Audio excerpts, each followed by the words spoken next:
This is the Whole Care Network.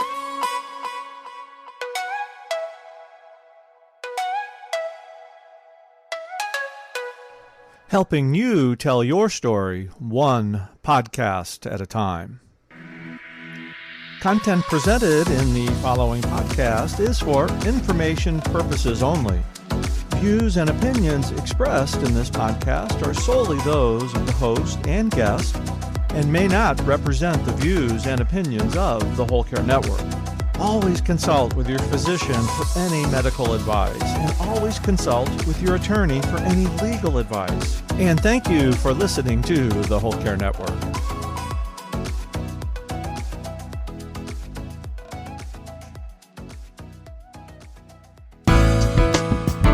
Most people don't have any idea what we do, Helen. I have had some people approach me to ask me to help them kill themselves. Now, that was back in the beginning. I haven't had that request for a while, but I don't think the public has a really good idea of what death doulas do, and that's part of what Karen and I have undertaken to do, is have conversations with the public as much as we can to educate them on what we do and how we can help support them and fill the gaps. This is the Heart of Hospice podcast with Helen Bauer. The co-founders of Death Doula Network International are my guests today, talking about death doulas and the value they bring to the care of people with serious illness. Whether you're a family caregiver or an end-of-life professional, the Heart of Hospice is here to enhance your hospice experience by connecting you with information you can use about end-of-life care.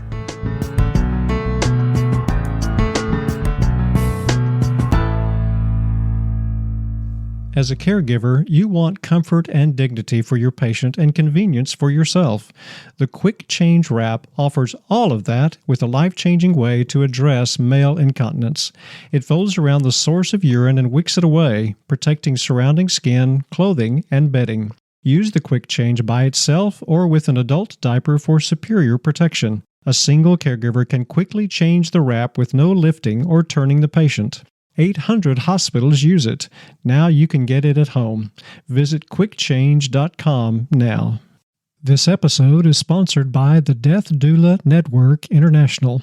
Death Doula Network International has created an opportunity for death doulas to gain experience and confidence before they start doing the work of supporting people and families at end of life. DDNI is focused on building connections and growing the death doula industry. For more information, visit ddnint.com. Now here's today's episode. These ladies are hilarious. We should have published the conversations before, the outtakes, the jokes, because it was pretty hilarious. My guests today are Joanne Haun and Karen Henderickson. They are the co-founders of Death Doula Network International. They are both death doulas. They're funny and warm, and they have some personal stories that they're going to be sharing about the work that they're doing. You're going to hear how personal perspective and personal loss has helped shape their doula practices. And they're also going to hear about the challenges that they have been facing as death doulas in Canada, being accepted into end-of-life teams and the perceptions that people have about the work that death doulas do. So you're going to enjoy this interview. They're warm and they're funny and they're very open about the work that they're doing and the organization that they have started. So here's my conversation with Joanne Haun and Karen Henderickson of Death Doula Network International.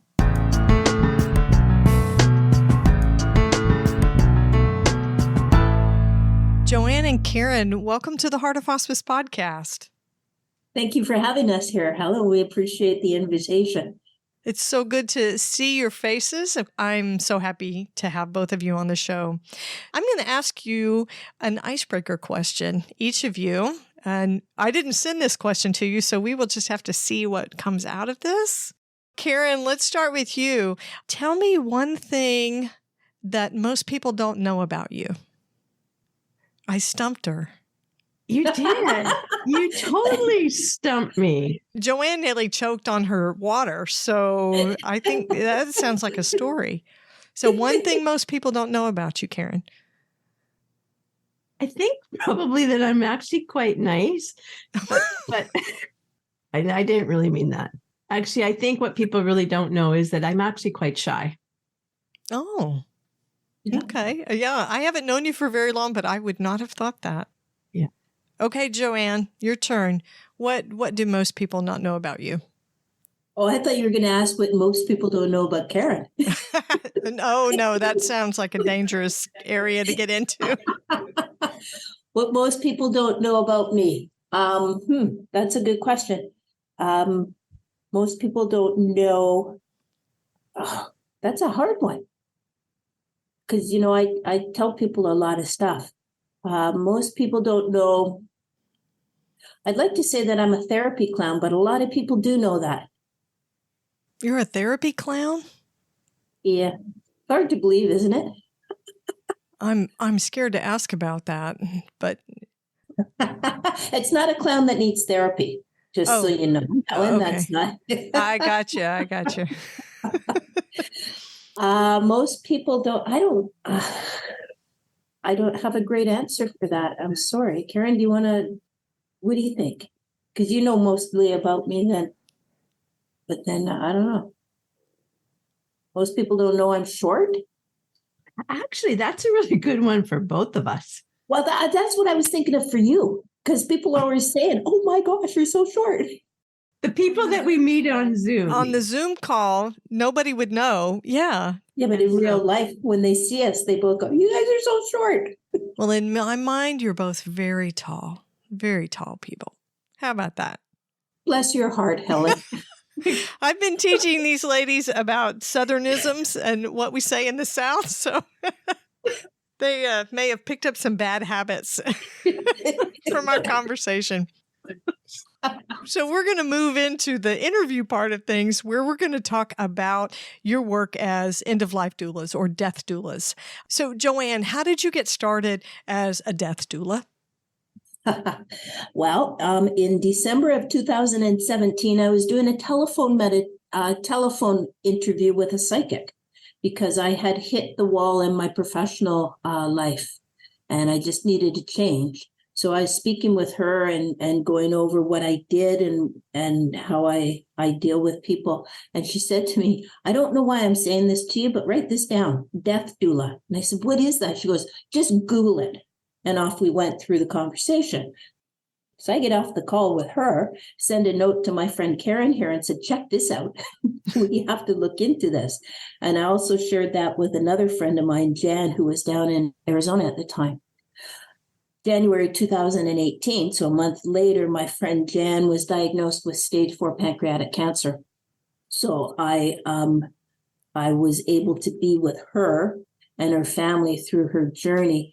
As we are going through Jan's journey, death doula training came to my local hometown.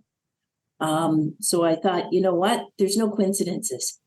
So I took the training. It was a 4-day course at that time. And every night I went to visit Jan, and she said to me, "Okay, so tell me what you've learned today." And she kept saying, "You have got to continue this work because there's so many gaps in the system, and what you're doing as a death doula is so important." I didn't really realize that until, Helen, I was with Jan the day that the oncologist suggested that she have radiation or chemotherapy. And, he was a lovely, lovely doctor, but he kept trying to encourage her to have the treatment. And so, Jan looked at him and said, "So what's that going to get me?" "Well, maybe a couple of more months." "And what's that going to look like?" "Well, your hair's going to fall out and you're going to be vomiting a lot." And she looked the doc in the eye and said, "I don't want that." Again, he tried to encourage her to go on with the treatment. And after a couple of times, I looked at the doc and said, "You're not going to win this. Just let it be, and let's just find a different way to treat the pain." So it was a blessing that I was able to be there at that time. And then there was another point where Jan wanted to go home and she was in a lot of pain. So I happened to be there again at the hospital, and the doctor came in, and I asked the doc if we could send her home with some medication, to control the pain. This was in, that would have been February 2018. She's got stage 4 pancreatic cancer. She's dying. And the doctor said to us, in view of the opioid crisis at the moment, we're unable to send you home with medication. We both looked at him. Jan says, "You realize I'm dying, right?" He goes, "Yes." And I said to him, "So she's not going to become addicted because she's dying?" And he said, "Yes, but because of the opioid crisis, we can't do that." Anyways, the doc goes away. He came back a couple hours later, and he said, "I lied. I had to tell them, and I'm not sure who them is, that you were worse off than you are, but I got you the medication to go home with." So Jan and I are looking at each other going, well, what would have happened if we hadn't, she kind of lost her stuff on the dock because, she was frustrated. And she said, "So what would have happened if I didn't lose my stuff on this doctor? They would have kept me in the hospital and medicated me." And again, she looked at me and said, "You've got to continue this work to help people navigate through these kinds of things so they don't have to have these arguments with the doctors." So that's kind of how I got into it. It's been an experience ever since. Wow. We'll have to come back and revisit some of that. That's crazy and horrible. And thank goodness you were there to be an advocate for your friend. Yeah, I was grateful. Yeah. Okay, Karen, how about you? How did you get started as a death doula? Well, it was just looking like it was so much fun when I was watching Joanne. I thought I'd get on the train too. I can see how Joanne would make that look fun. So at the time that Joanne was in 2018, Joanne was going through this process supporting her friend Jan and doing the education. I was leaving my insurance career for the third time with an intention of operating just as an independent coach, right? Running my own independent coaching practice. And, I was intrigued by what Joanne was doing and all of the information that was out there because we started diving in, right, to what was available online and what have you.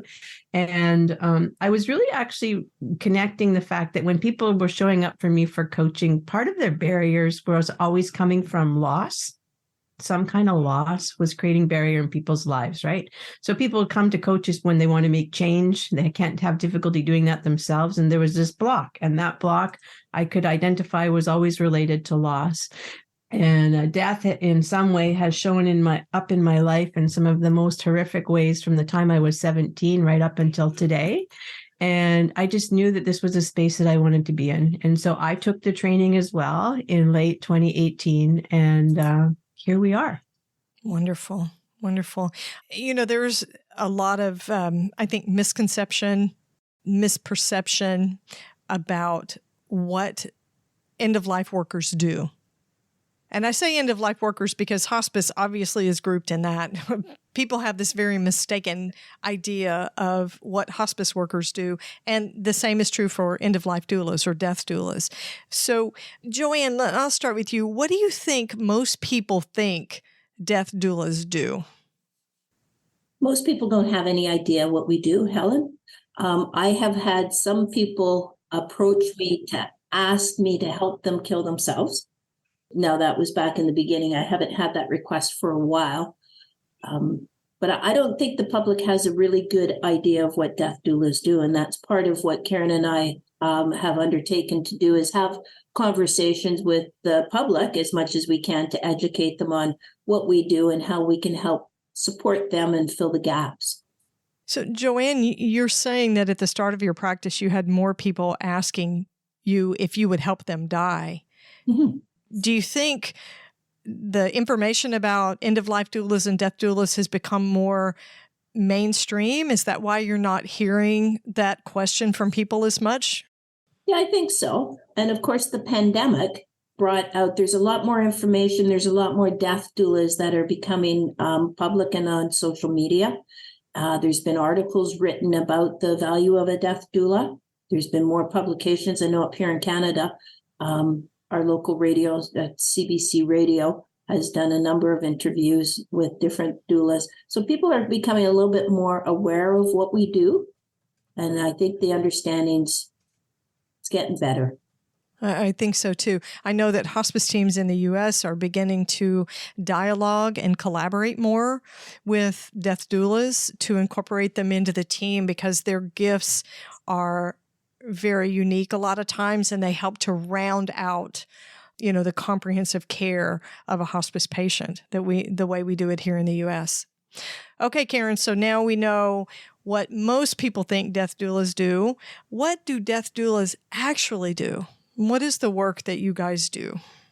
I think, there's a whole vast array of the work that a death doula can step into. It can certainly, in the work that we do, we engage with individuals who are even healthy, and we help them to get really clear in relation to finding a place of acceptance in our shared mortality and making good, solid end-of-life plans that are meaningful and worthwhile and valuable for them as the individuals and also for the people that they potentially will be leaving behind. And so we sometimes do work with healthy people.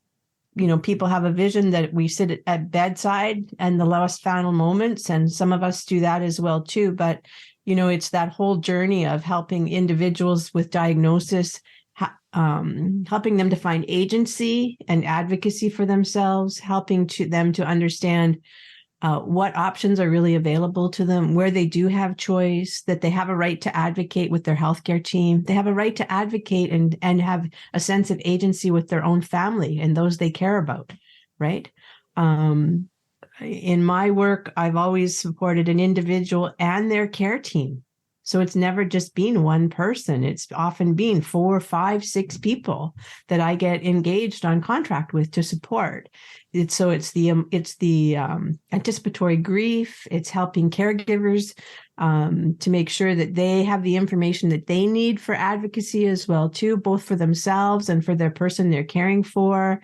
It's helping to sometimes mediate and facilitate conversations with healthcare team because there's a lot of misunderstanding, fear to ask questions when care goes wrong, because sometimes it does if it's home palliative care situations or, some home hospice care, sometimes care goes sideways. And families and individuals can be very fearful about having those conversations because they feel that power struggle. They need the care, so they don't want to, right? So I help people to have, I help people to have those honest, forthright conversations with their healthcare team. I help people to really understand what it means and what it looks like when your person's in those final stages of dying. We use a lot of Barbara Carnes material to help with that. But helping people to really know what they're going to be witness to and watching, and not being fearful and thinking there's a significant amount of pain, helping them about process, helping them and their people who may want to come to visit, sharing information with them that helps them first feel comfortable in the idea of coming to visit their person who's maybe, you're right, in their final days or hours of living, and then also helping them to understand how they can show up. So I'm doing some work right now with a lady and her care team, and we've just sat down and I've put some pieces of information and some resource together that they can utilize for the people who will be coming to visit, so that those individuals know how they can sit at bedside, how they can vigil, how they can still be there present, even if their person is semi-conscious or unconscious, the things that they can do, what they can say, all of these things that are so valuable for the individuals that are left behind, the survivors, right, who are going to carry their survivorship forward, and the person who's dying. So it's a very large bucket of things, and it's not necessary. There's some tangibles, but a lot of it is just about emotional, holistic support and guidance. There are so many facets to the work that you're doing. And of course, it's incredibly valuable to have those advanced care plan conversations. When you talk about coming to grips with their mortality and talking about what that would look like for themselves and for their family and their caregiving village or caregiving unit, those advanced care plan conversations are incredibly valuable because it's way more than do not resuscitate. It's way more than medical power of attorney. It's where do you want to die? Do you have a spiritual directive, a spiritual care directive? Who would you like to be the person who is there providing postmortem care? All those details. And, hospice folks, at least in the United States, we don't have a lot of time to have those conversations, and we don't have them early enough. It's exactly the same here. There isn't enough time.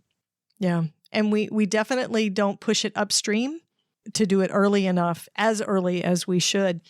So, Karen, when you explain to someone who's not working in the healthcare system, who doesn't have any experience with a death doula, when you explain to them what you do, what kind of responses do you get? I get a lot of wows. Wow.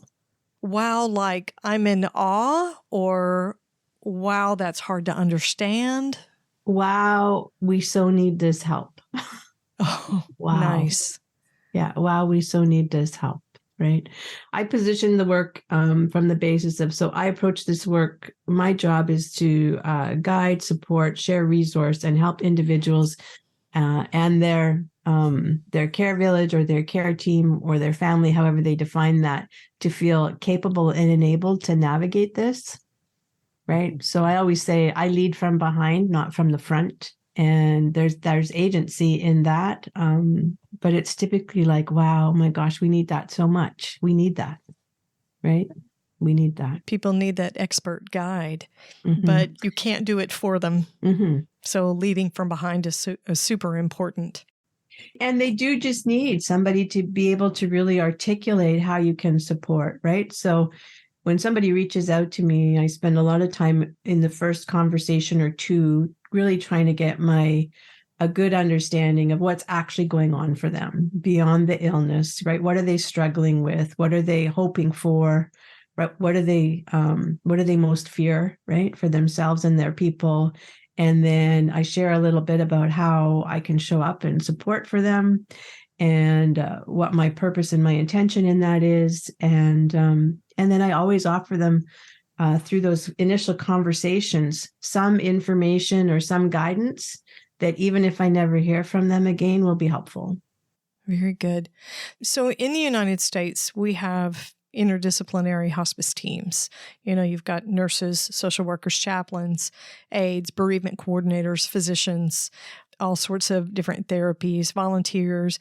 And we have started in the last few years to really recognize the value of an end-of-life or death doula as part of a hospice team. With the doulas bringing these special gifts that they have and the special abilities that they have to be present with families in such a meaningful way. Joanne, do hospice teams incorporate death doulas in Canada? And how does that work? No, we've had a challenge being recognized as part of the palliative care team.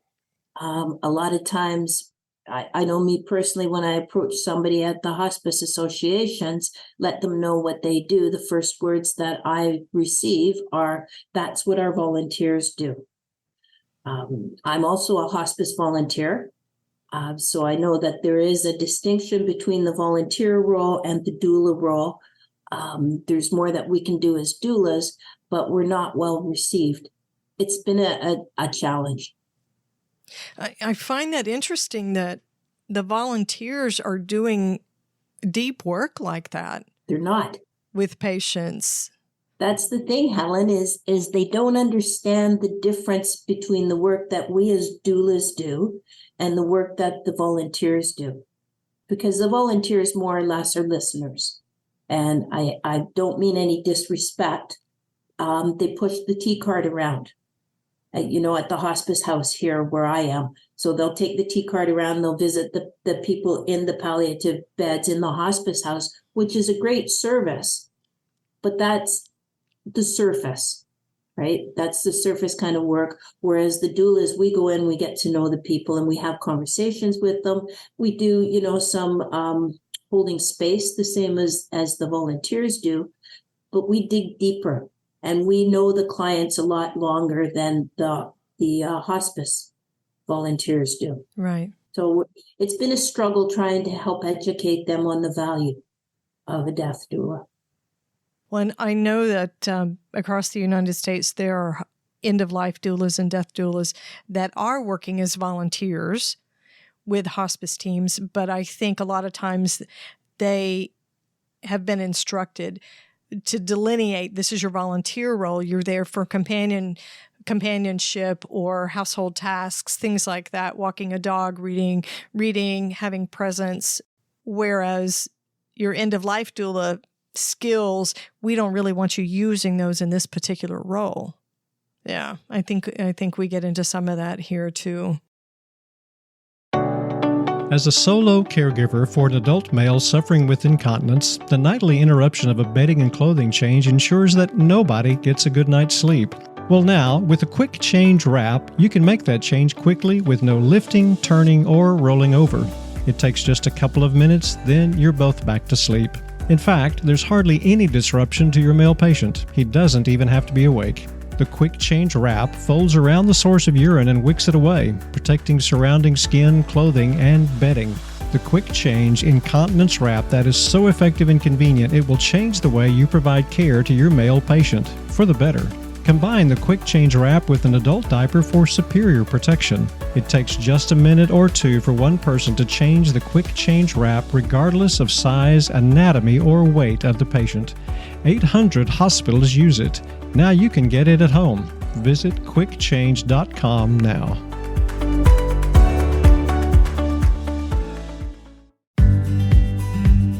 This episode is sponsored by the Death Doula Network International. Death doulas are always seeking ways to gain experience and confidence before they start doing the work of supporting people and families at end of life. The Death Doula Network International has created that opportunity. The organization provides a deep dive into practice to develop a death doula's skills. More than just death education and learning, the Death Doula Network International is creating heartfelt connections. Sign up for their Skill Mastery Education Workshop starting on June 3rd. The Immersive Skill Mastery Program is for doulas who have taken a basic foundational course and want to develop their skill set and build confidence in their death doula practice. DDNI brings a unique and dynamic energy to this learning based on personal connection, engagement, and humor. Find out more at ddnint.com. Now, back to the conversation.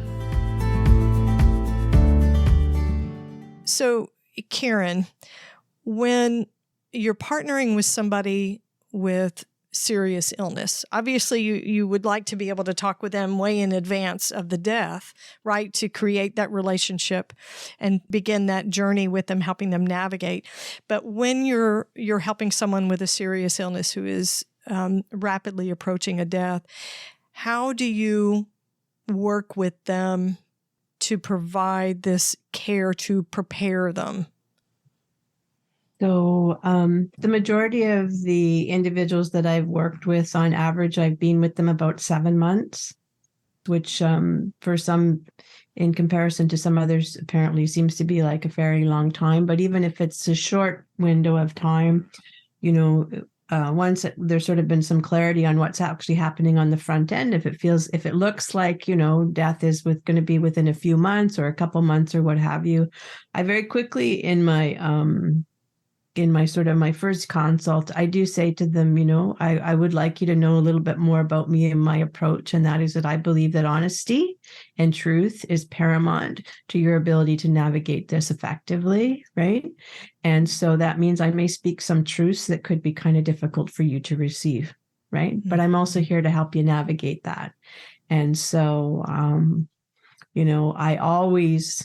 I've already referenced this, right? I always use Barbara Karn's Blue Book, Gone From My Sight. And I introduced that book really early in my engagement with individual and their care team, whether it's months away or it seems like it's a couple months away, only from the basis of there's resource and information in here that I'm really going to encourage you when you're ready to take a look at. And if it looks like it's within a couple months, I'm going to say to them, I really encourage you to take a look at this right now. You don't have to look at it all at once, but it's really important for you to review it. This is going to help to alleviate your fear and give you some preparation for what to expect. So that's the one piece, right? And then, when we're closer to the end, my engagement with them is more often, more regular, because there's more going on, right? At the 7-month point, it's not as often as when we're down to the last couple months. And always encouraging open dialogue and conversation, trying to facilitate that amongst people as well, and navigating what's working, what's not working. Some of the approach I always use, if the individual at the center with the illness still has the capacity, is that the person with the illness has a responsibility to ask for what they want and speak of what they need. So not to withhold those.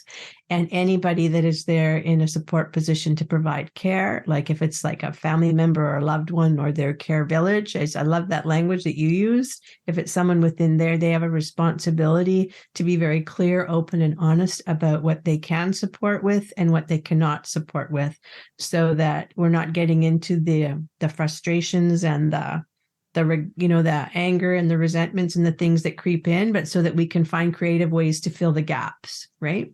Right. But it's encouraging the open dialogue, always checking in on what's going on, right? What's happening at this moment in time, both for individual and the people that are looking after them, and sharing information and knowledge when I have it, or resource, and helping them to navigate. And that isn't always exactly the same way. But for me, it always starts with the Blue Book, because the Blue Book really truly helps to identify that this is really happening. Because so often what occurs is that there's a resistance for their people to go into hospice, because if they go into hospice, then they're going to die. The average time, probably for you too, the average time for individuals in hospice here is less than 2 weeks. Right. It's very, very similar to what we experience here. And it's because that, the language our physicians and medical teams are using, and if it's your loved one, you have a resistance to wanting to hear the truth anyway. So if it's not being stated emphatically to you, you're probably not going to pick up on it, right? And so it's about having those truthful conversations in ways that are safe, and that I can do it in a way that sort of alleviates fear and creates some understanding, versus just a complete resistance to it, right? Communication is probably the biggest skill that a doula needs to have, is That's what it right. sounds like. To be kind and honest at the same time, and then to help people sort of pick up the pieces and move forward in a way that is healing and whole. And that's a lot to ask. That's a lot to ask of any one clinician, any one end-of-life worker. Important work, I think. So, Joanne, in your work as a death doula, what do you find most challenging? Being accepted as part of the team. Being accepted to be able to help the client fill the gaps, and being understood on what a death doula really does and how we can help. And actually charging for our services, because people don't feel that the value is in the death doula, right? They pay for the funeral director, for the grief counselor, they pay for even for flowers and what have you. But for some reason, when I tell a client, here's what I charge, quite often I don't hear back from them. Interesting. I think it's kind of like handwork and creative work. Doula work is an art. Mm-hmm. It's not licensed. It's not regulated. By the government. Right. It's very different. And there is it's priceless. There's an incredible value to work like that. It's just a lot harder to quantify. Mm-hmm. Yeah. Exactly. So I can understand the frustration. Where do you meet the most resistance when it comes to a death doula being incorporated into the team? Do you meet more resistance among healthcare workers or among the private sector? The healthcare workers, again, they don't accept us as part of a valuable team. We're not invited in to have discussions with the healthcare workers. Yeah, it's been challenging and frustrating. Yeah, I can imagine. Yeah. So, Joanne, to flip that around, what do you find most rewarding about your work with the dying? When they look at me and say, wow, I never thought of that. Or what a change. These questions that you've been asking me, what a difference that's going to make to my end of life. And we talk about a lot of times after death care as well, and people don't give any consideration to that. Or the celebration of life. I don't want a funeral.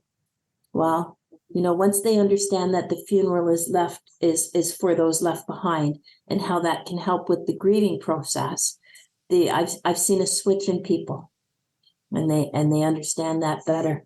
If I can make one little change in somebody's end of life, one little difference in their end of life, then it fills my heart. It sounds like it's a very fulfilling career path to be able to work as a doula. It is, but it can also be very frustrating. I have a young client now, 35 years old. She's got 2 children. I used to babysit her in kindergarten. She's got a rare form of cancer, was diagnosed in September of 2022. She's still with us, and she hasn't accepted the fact that she's dying yet. And I'm encouraging her to put memory boxes together for the kids, to do recordings for the kids. And she told me last time I saw her, she said, you know what? I feel as though once I order those boxes, that it's all real. And I looked at her and I said, you know what, sweetie? It is real. It is real. But she hasn't accepted it yet. So I'm sitting back here going, oh my goodness, she could die at any time. And these projects for her children are not going to be done yet. It's a challenge.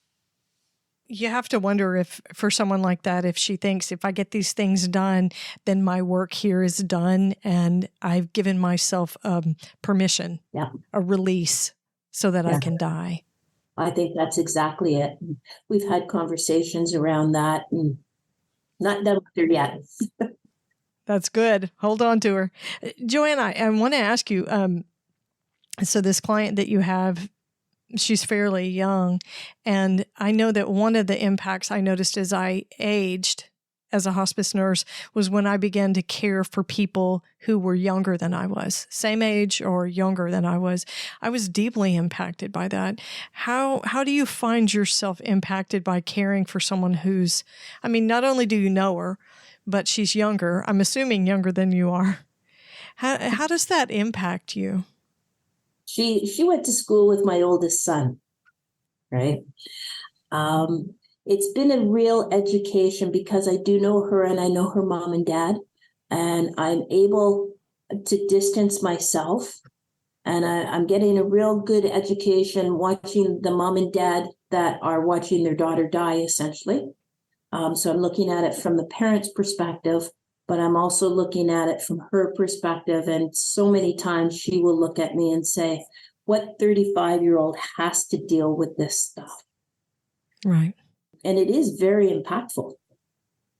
And it's hard, but somehow I feel that my heart is being called towards hospice for children. I lost my son when he was 12. So I know, unfortunately, I know the pain of a parent that has gone through that. I watched that son of mine provide support to a young child when he was in. So my son Andy was in the hospital. He had an open heart surgery, and he was 10 at the time. There was a young boy in the bed across the room from him, and this 10-year-old got out of the bed, the little boy, and he goes and he sits on this other kid's bed and he starts talking to him. And the little guy says to Andy, I am scared. I don't know what to do. This 10-year-old on his own opened his shirt, showed the scar that went down his chest, and he said, I just went through this, and so can you. And I thought, oh my goodness. Oh my goodness. So if I can do that for a child and their parent, I think that's where my heart lies. That's an incredible gift to be able to take that kind of experience in your life, that kind of pain, and make meaning from it. It's an incredible gift that you give to the people you work with. Thank you. I've always said it's, a really good interview when somebody during the interview cries a little bit. So that may be me before we get done. So that's really your why, to have that kind of reward. There's a lot of wear and tear that comes with the kind of work that you do. Joanne, what do you do for self-care when you've had intense experiences with work? My first go-to, Helen, is to go out in nature. I'm very fortunate. My backyard looks like a park. It's not huge, but there's grass, there's cedars all around it. I have deer that walk through my backyard regularly, and quail. And so often I'll just sit outside and just be. Or I'll go down to the lake. I've got an inflatable kayak. I'll chuck the kayak in the lake and just go out and just paddle a little bit and just be in nature and not have to listen to anybody, be in solitude. Yeah. That helps me unwind. Or I call my friend Karen. She's your go-to. If anybody's going to understand what you do, it'll be Karen. Karen has been with me through the worst parts of my entire life, starting with the death of my son. So she knows it all. So yeah, she's my go-to. Nice. She's your person. I love it. So Karen, let's go to you. What part of doula work do you find most challenging? I think most definitely I would agree with Joanne from the perspective of this lack of acknowledgement or acceptance within healthcare team. And so, we show up to support an individual and their people in this process, but we also can, by filling those gaps, we can create a good integration between healthcare and patient and family, because there isn't the time or the resource for the full communication, for the full knowing what's going on, all of these things, right? So we can help the individual and their people, but we can also help the healthcare team if they would just be open to us playing an integral role. I do feel that in some cases, certainly in some situations that I've been involved with, where I have really had to assertively advocate for family, in where things have really gone sideways in care, there's a defensiveness, there's a lack of acknowledgement because a doula doesn't spend all these years in school to become an RN or to become a palliative, right? Like any of that. And, this work isn't about that medical professional stuff. It's about communication and holding space and awareness and helping people to navigate these so important emotional conversations. And so I've even had a situation where I was supporting a mom and her 30-year-old son who eventually died from Hodgkin's lymphoma. But in the process of supporting them, the actual medical healthcare team actually wanted, in order to have me actively involved in some of the discussions around the case and what was going on and the goals of care and everything, they actually wanted the mom to sign a piece of paper that said if they chose, they could push me out of the care team.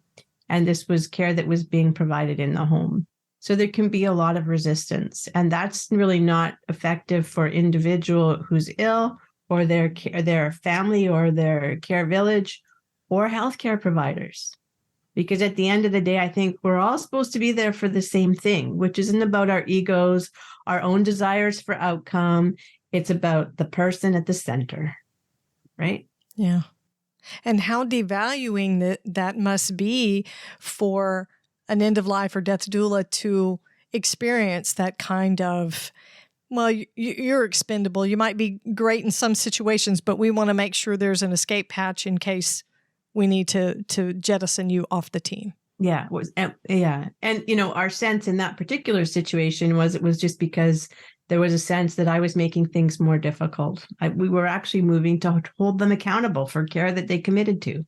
Right. Mm-hmm. So I was making it more difficult in that scenario. And the unfortunate thing is that some doulas have I like to believe anyways, I've got a fair backbone and I'm pretty bold and confident in how I show up in this space. But if you aren't, then that can really jeopardize, right? really Right. jeopardize your willingness or desire to move forward with this work. So I think that's one of the most challenging pieces. And then another piece I think is about this. So we talk all the time about our role is to make things better than they might otherwise have been. And so that means that we don't show up with our own agenda. Doesn't matter what we wish the outcome to be, because it's not our outcome. Right. And so, and Joanne talked about that too, right? Sometimes it's hard. Right. When if just this one thing, the positive difference that it might make, but we can't be attached to that. Right. So it's staying detached in that way, that the outcome belongs to the individual and their village of people that are supporting them. It's not our outcome. We just show up to help make it a little bit better than it might otherwise have been. It's interesting that you say that, because I think, we use this expression in end-of-life care about a good death. Mm-hmm. But we enter into these relationships with patients and families. We already know what their good death should look like. Mm-hmm. At home, surrounded by your family with all your symptoms managed. That's the blanket. But a lot of people don't want to die at home. A lot of people want to die in solitude. Mm-hmm. So I think we do enter in with our own outcomes in mind, that this is what this is supposed to look like. We have expectations of how this is supposed to move, and it's based more on algorithms and evidence base and a care plan that we can, pull out of an electronic health record system and click the buttons, bullet point out each of the things that's supposed to happen, when reality is that people don't fit into those things. Yeah, people don't fit into that. Okay, so let's flip this. What do you find the most rewarding about the work that you do as a doula? And you have such a good smile on your face. I know this is going to be good. It makes me emotional. We change people's lives. We change people's lives. We change their death, and we change the lives of the people that are left behind.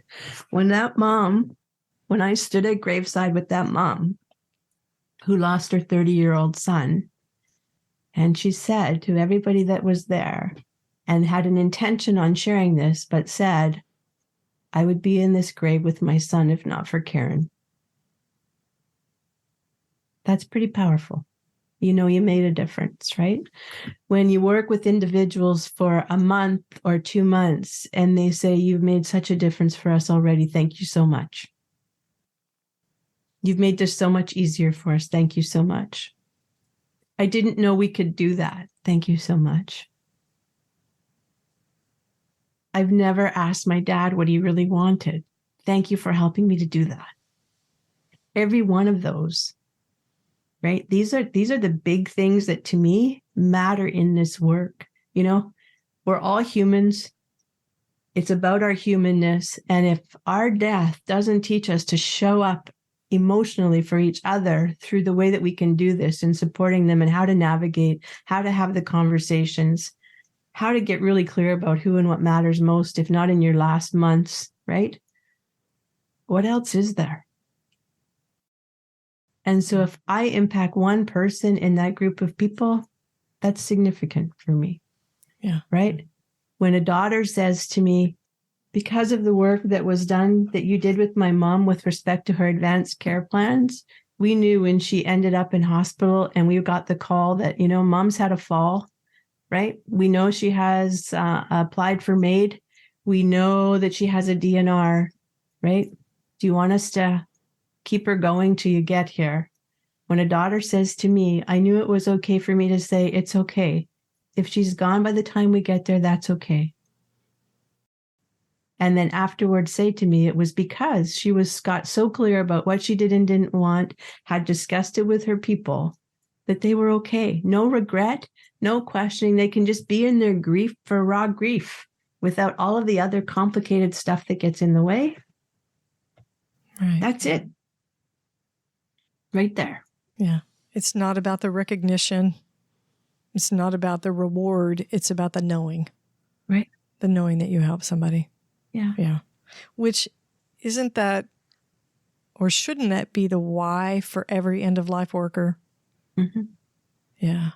Yeah. That's a powerful, powerful thought. So, Joanne, I have one last question for both of you. What would you guys want people to know about who you are as death doulas? Joanne, we'll start with you. What would you want people to know about who you are as a doula? That's a tough question there, Helen. I want people to know that my intention is to make a difference, as Karen had said, right? My intention is to help educate them on their options and what to expect. And again, using Barbara Karn's books, right? It explains, when mom's lying in bed and she's nearing the end of life and she's not eating or drinking, that's okay. And I want people to understand that we're here to help them navigate through everything as much as we can, but we're also there to support them, and that we will be there by their side as much or as little as they want us to. And I think that's it. So, Karen, if I told you could have anything on your wish list for end-of-life care, what would be on your wish list? What would be on your wish list for end-of-life care generally? Yes. That wish list or that wish would be that there is an acknowledgement that we, regardless of how robust our healthcare medical system is, there is this area that needs to be filled, and doulas can do that. That integrates all of the connectivity between healthcare team, individual, family or loved ones, and community. And that death in and of itself, right? There's so much when we start the conversation that we don't have to be afraid of. We don't have to be afraid. It's like so many things in life, I'll never forget when I was young. I used to be really afraid of thunderstorms and lightning. And I was like 5 years old, and my dad would come into my bedroom and he would open the curtain on the window. I'd be crying and he would hold me in his arms and we'd look out the window and he would talk to me about what was actually happening and what was going to come next. My dad at the age of 5 taught me that when you know what's going on, when you talk about it, you can still be afraid, but it's not as scary. Yeah. That doesn't have to be scary. I love it. And we can help with that as an integrated piece of that team that supports individuals and family. Absolutely. There is such a necessary place for doulas when it comes to end-of-life teams. Mm-hmm. So you guys are doing some fantastic work in the doula space. You have an organization, the Death Doula Network International. It just changed names. You guys are morphing and reiterating. Joanne, tell the listeners how they can connect with what you guys are doing and be involved in the work. Well, the best way to do that, Helen, is to go onto our website, which is DDNI.com, right? I'm still getting used to the changeover, and it's got a list of our upcoming events. It has a roster of who our network members are in different areas of the world. And they can reach me at Joanne, JO-ANNE at DDNINT.com. And my friend Karen is Karen at DDNINT.com. It's hard when you change over. Yeah, it's harder when you don't know how to speak too. Well, I'm going to have links to your website, your Facebook and your Instagram, because you've got a social media presence, and your emails. I'll have all of that in the show notes so that listeners can go straight in and connect with the work that you're doing, check out the education opportunities that are there, and see how they can become involved as well. Thank you guys so much for being with me today. Karen, what last thought would you leave the listeners with today when it comes to the Death Doula movement and the work that you're doing? Last thing. Oh my gosh, what a question. Put you on the spot. Yeah. I think, really the real thing for me, the one last thought is that, a death doula can help you to embrace and find a level of acceptance with our shared mortality, be that of your person or you yourself. And there is no better educator in life than death. I love it. That's a perfect thought for the ending. Thank you guys so much for being with me today. I'm so glad to talk to you. It's been a pleasure. Blessed to be here.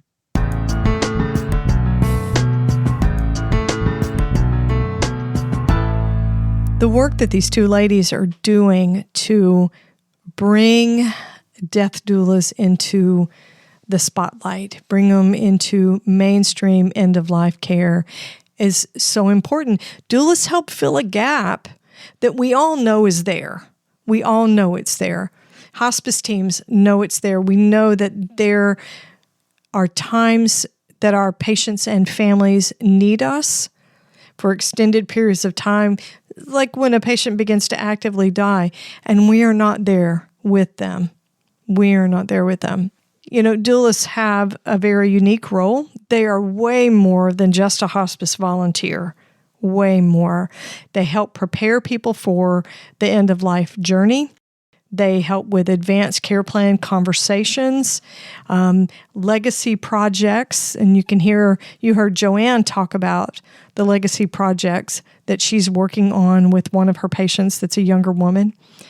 And it sounds like it's incredibly rewarding work for both of these ladies. So I would encourage you to go into their website, which is DDNINT.com. See the classes and the resources and the education that they're offering.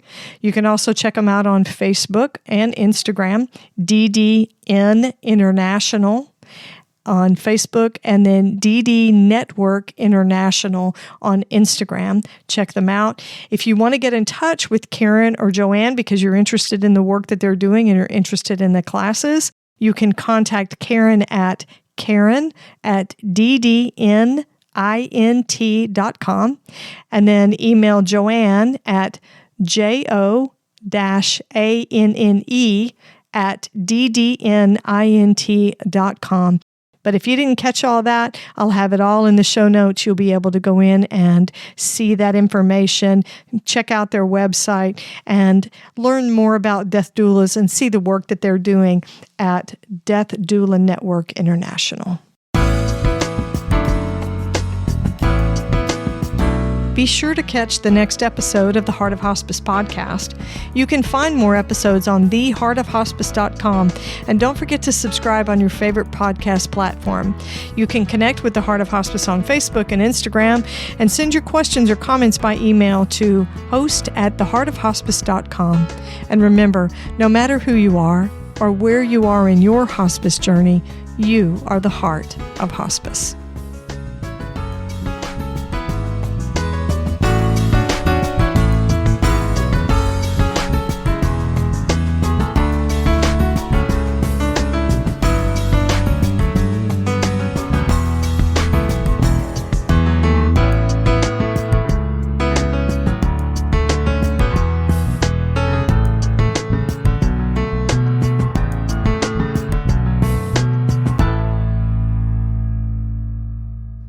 This is the Whole Care Network.